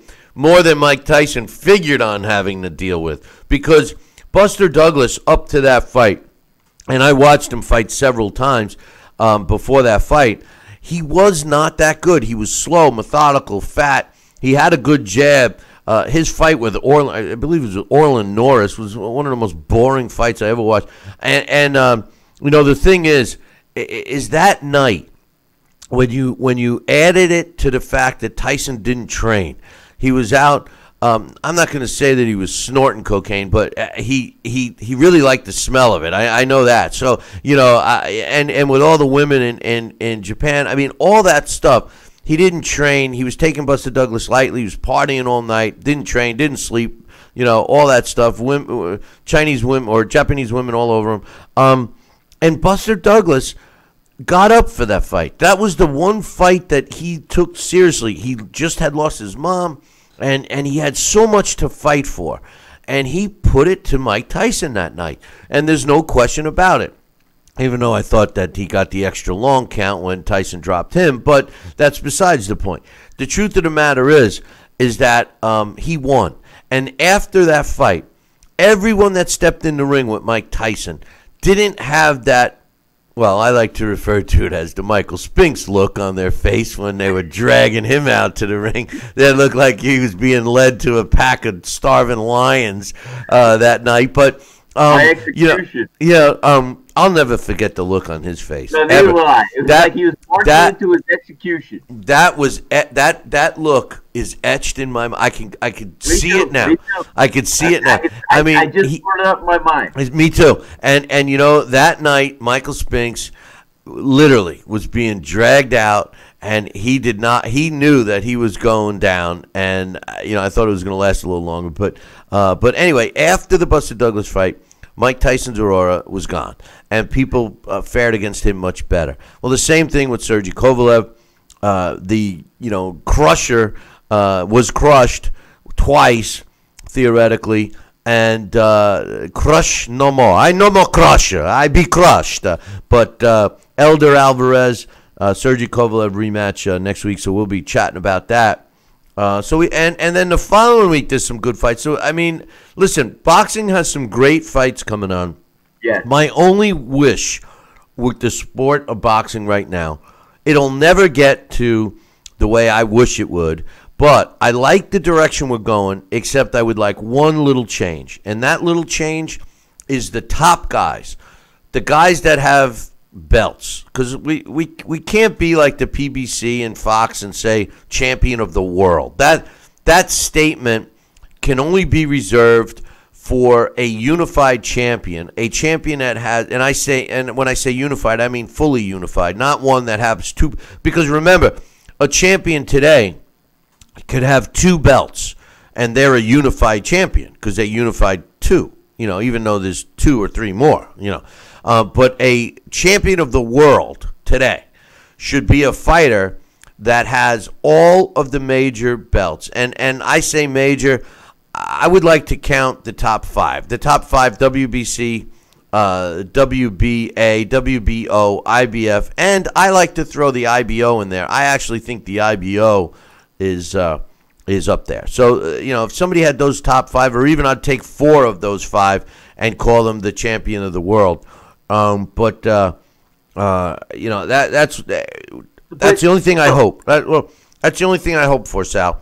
That the champions, what I'm saying is the belt holders to fight each other and not duck each other, because that seems to be the pattern in boxing for in today's world of boxing. Well, and that's the whole thing, Bill. I mean, belts. You and John classified it when I made my comeback, and I said, hey, before my shoulder injury, my fight coming back in the ring a couple of years ago. I told you guys I wanted to be here for the long run. I wanted to fight for the championship. I wanted to go for the welterweight title. I wanted the rebirth of my career. All right, a torn rotator cuff before that fight took place ended that dream. But the bottom line is, I thought that getting a belt was still, when I left in the '80s, the coveted prize. Well, when you see all the sanctioning bodies and all the belts that they came out with, you guys told me right there, there's about 80 to 100 belts out there. And, everybody recognizes themselves as the best belt or what. You got the interim champion, the linear champion, you got the world, you got the junior, it's unbelievable. All in the name of the sport of boxing, you got, as Ray Mancini often said, you got one world. There should only be one belt, one championship belt. And I agree with that. And it is disheartening. And people will come to me every day. We talk boxing every day. In all due respect, I wasn't taking the name. And we had to put that in there. That's disclosure. And we talk boxing. People say, Sal, what happened to boxing? I start out with that. I start out with, the evolution of boxing. It was managed well when it had the WBC, the WBA, the unifications. Okay, the IBF crept in there. IBF gelled very well. It was a nice enhancement to have 3 sanctioning bodies. But then when all the evolution of the belts and everything else, the shorting, what also killed it the way we loved it? I don't care what you say. They should still have the championship rounds 13, 14, and 15. That will always be the championship rounds where fights can be made or broken in those last 3 rounds. How does a fighter today, when they're fighting a 4 or 6 round fight, and these are generally younger fighters, they're out of gas. They're out of gas by the 4th round. I'm watching a 4-round fight the other day, and the kid was out of gas. And he's out of gas. They're saying, well, he's out of gas. Out of gas. He's 22 years old, and he's fighting a 4-round fight. And then you say the reason why I mention that is because of what you're saying. The championship rounds now are 11 and 12, 2 rounds. We used to have 3 rounds as championship round. Now we can't squeeze 3 rounds. You can't say they're 10, 11, 12. So it's 11 and 12 championship round. They're out of gas after 8. Then last night they're going with the Thurman fight. He's never gone past 10 rounds before. It's like he's never gone past 10 rounds. And no wonder why he's running out. No wonder why he was done, really. I mean, it was like the tale of 2 Thurmans last night. The first half of the fight, he looked brilliant. And then the second half of the fight, he looked like a track star. And there was his only way to get away from Josesito Lopez was to run. And then that was his defense too. He had no defense, and he was out of gas. I'm telling you right now, just to close out the show, Keith Thurman, who I was one of his biggest fans, this guy, unless he fights again like you suggest, Sal, 3 months from now, and then again 3 months from now, and he ups his level of competition, go for a fight like Jeff Horn, and then maybe a rematch with a guy like Danny Garcia or Sean Porter. Those should be his next 2 fights. Jeff Horn and then a Danny Garcia maybe or a Sean Porter. Sean Porter would be for, assuming it would be for unification. And he looks better, then fine. But I will tell you this: I don't think that Keith Thurman right now, if the version of Keith Thurman that we saw last night, which incidentally is the same version I saw against his fight against Danny Garcia and the previous fight against Sean Porter, was the same version I saw last night, that Keith Thurman will not beat any of the top guys in the welterweight division now, starting with 40-year-old Manny Pacquiao would knock him out. He would be knocked out by Manny. He would have no answer for Manny Pacquiao's speed and accuracy, even at 40 years old. Errol Spence knocks him out. I don't even think he beats Kell Brook. I know he can't beat Sean Porter again. I would pick Danny Garcia over him. Terrence Crawford destroys him. Even Mikey Garcia, who's never fought at welterweight yet, who he is scheduled to fight Errol Spence, Mikey Garcia beats him. And the fight that I would love to see, I've said it, I just said it again, and I'll say it even again, Jeff Horn. Because if he beats, I think Jeff Horn beats him. I think Jeff Horn muscles him and tires him out. But don't be surprised if the next fight we see is him with Manny Pacquiao, because Manny can't get the fight that he really wants. So, well, and that's the whole thing. We said that years ago, not to be so redundant, but the only fight that Manny should have came out for and pushed was for the Mayweather rematch. And now that is possible, but you have to have two willing dance partners to make it happen. And, we're not going to get that so much for that. And like we're saying all the time, and just to reflect back on the Mike Tyson, okay, the Mike Tyson syndrome. Mike Tyson was so awesome with his knockout ability, his punching power, his explosive nature. And you saw this 5'10" body of 200 chiseled pounds of 200 whatever muscle tearing apart and ripping through, using his leverage. Any deficit he had, he used as an asset. And this guy ran through the ranks. People, Michael Spinks, they saw themselves, the picture they saw themselves as being carried out of the ring. So when that bell rang, their fighters were already beaten. And I will always pay tribute and give credit to Buster Douglas for doing what he did. And I saw it, my buddy and I, we watched that fight in my friend's living room. That was Leon Steinberg. We were watching that fight that night. And I said to Leon, Leon, I want to bet you right now, Mike Tyson's going to lose this fight. I saw it in the way that both mannerisms. Mike Tyson came in, his corner was all uncoordinated. He looked like something was in the air that he was still looking for. And Buster Douglas was focused. He had the chance of a lifetime to rise to the occasion. And that's why I say any given night, a fighter could win a fight, whatever heck. And sure enough, what he did that night, he rose to the occasion. For whatever motivation he had his one and only shot. And he shocked the world that night when he knocked down Mike Tyson. And I give him credit, all the credit in the world. And after that fight, everybody came out of the woodwork. The invincible Iron Mike was exposed to be human being. He's not made of iron. He's not made, the guy bleeds, the guy does this. I could beat him. I can knock him out. And that was it. That's what happens with these big fighters. Now, Keith Thurman is probably going to have more fighting opportunities with across the board because everyone's going to say, I want to fight him. I want to fight him. They've been saying that. Listen, everybody's been saying they want to fight Thurman. Thurman, listen, they obviously know. Thurman made some bucks. I just think maybe the desire's not there. His attitude, did you see him doing the face? He was pulling a Sugar Ray Leonard last night. The guy just, listen, he's a talented fighter, but he's not an upper, at least the version we saw last night and the version we saw in his last two fights that were, 15, 16 years ago. I mean, this guy is just not the same fighter. They're talking in the chat room about Manny Pacquiao possibly fighting Sean Porter. It's a terrible fight for Pacquiao, in my opinion. Yeah, terrible fight. Well, I'll tell you why it's a terrible fight. Manny Pacquiao, as much credit as you want to give him for still being competitive at 40, he's still 40. And the one big weakness that Manny Pacquiao has is when he sees his own blood, he kind of goes into a shell. He becomes a totally different fighter. And you're going to see your own blood with Sean Porter because he headbutts everybody so much. Not intentionally, but it just happens. The style of fighter. He comes in, he's moving his head, he's coming in at you, trying to get into your chest.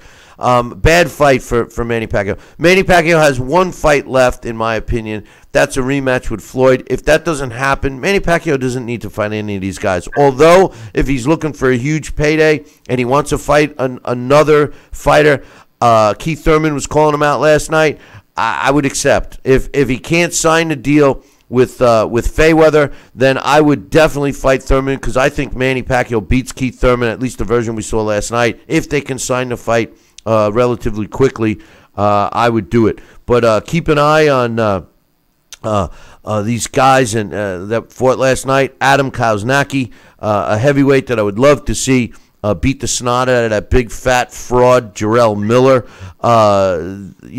King Tut, another young fighter in a featherweight eliminator. He beat Moraro, even though I thought Claudio Moraro, the fight was a little closer. I would have accepted 114, 113 across the board. The one score of 116, 111, I don't know about, not too sure about that.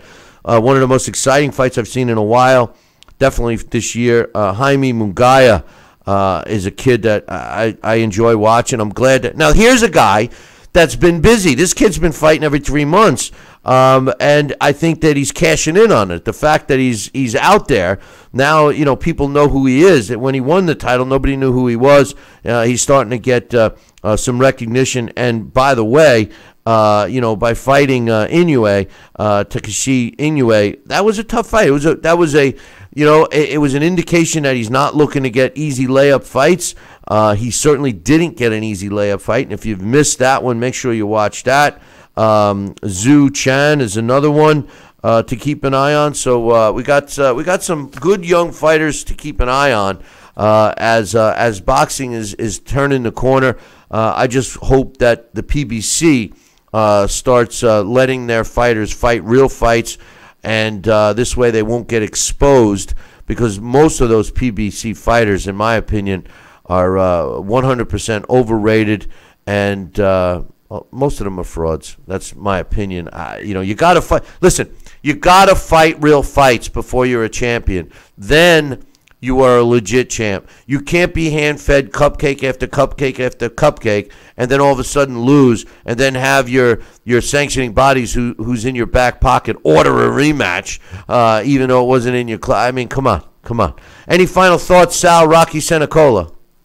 No, I think we covered the whole spectrum in these almost 2 hours, and I'll tell you though, I love talking boxing with you. It's a pleasure, Bill. It's a little trip down memory lane, and also we have our graphs on the New Year's coming along. So I think this year, you and I were saying back in 2015, what it's going to take to get boxing back on. And I think after the end of 2016, we said that was a pretty damn good year. Let's see what 17 does. 17 was a better year. Let's see what 18 does. 18 was a great year. And guess what? This year is going to shape up to be a very good year. So boxing has always been here. It's always going to stay here. And what we need to see are the fighters that want to fight each other and not do the tap dance around each other. The top fighters need listen. What bothers me, and I'm off topic now because I'm supposed to be signing off, but you did it to me, okay? You did it to me, and what bothers me, my ex-wife used to say, these fighters, these fighters, they pound their chest, and they say they're the best, and they don't fight the top. What we need in this sport, and it's a shame because I understand it. I've been in this business, the business of boxing, for a long, long time. And, promoting fighters and all that stuff. The truth of the matter is that when fighters, they need to make the most money as fast as they can. So in their defense, they're looking to try to stay on top to make the money. And I get it. But at some point in time, the loyalty to the sport has to come into play. And the loyalty to the sport of boxing means that we should have the best fighting the best. If you're going to pound your chest and say you're the best, show me that you beat some of the other guys that are pounding their chest and saying they're the best in your same weight class. You can't create or blame a fighter for not fighting tough fights because the fighters themselves are not available during the era in which the fighter fights. But you can blame a fighter that does not fight a fighter that's parallel to him or her during his or her era, when they have the opportunity. That you blame. A la, Wilder not fighting Anthony Joshua. Or, that fight's not going to happen because the WBC ordered the rematch with Tyson Fury, which I like. But here's the bad part about that. Now, what do you think?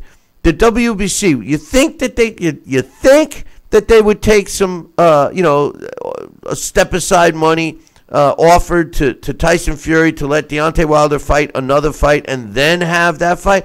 I wouldn't be surprised. They're ordering it. They also, I think in early February, if an agreement isn't made, it goes to purse bid.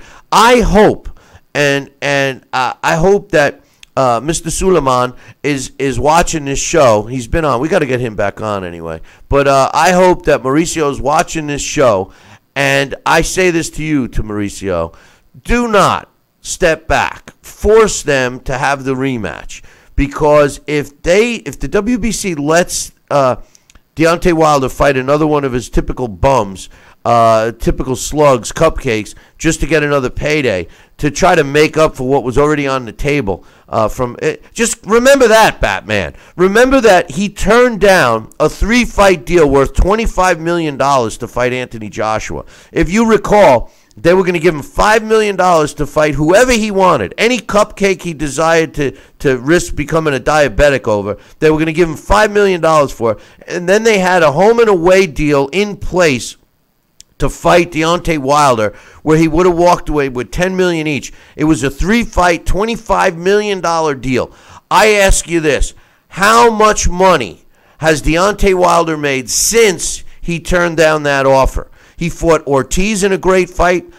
He made, what did he make for that fight? It was under $3 million. And he fought Tyson Fury. That we've yet to hear any figures. I've yet to hear any figures what they made in that fight. I can't believe it. And let's even say that he made 10. Let's say he made 10. His next, which I don't think he did. I think he made 5.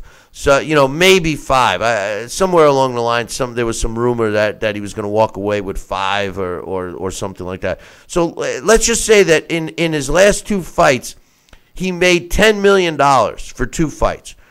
He's still $15 million short. And the guarantee was whether he won or lost. He would have had to have won the layup fight that he picked for $5 million. But he would have been guaranteed 2 fights against AJ. Win or lose. $25 million over 3 fights. If it's all about the money, why are you turning it down? How many more fights is Deontay Wilder going to have to take and win before he makes another $15 million? He's not making it in the rematch. Maybe I'm wrong. Maybe he makes it in a rematch, Sal. I don't know, but it's pretty clear to me. But anyway, enough of that. Thanks for now. I got to take a blood pressure pill. But Hodgin is right. I'm gonna have to. Anyway, hey, listen, boys and girls, it was great, and it was good to have Sal with us for the whole time, because I will let y'all in on a little secret. He barely made it on time. Just before we were going on air, and I got a story for you. His camera popped on, so that was that. But listen, make sure you tune in next time. Same bat channel, same bat time. Why do I always? Why I've been mixing that since we've been on Ginico. Since we've been on Ginico TV, I haven't gotten that right. But let's do it again, because I want to get it right. I wants to get it right. Make sure you tune in the same bat time, same bat channel next time. Until then, I'll leave you with this. Ciao, baby.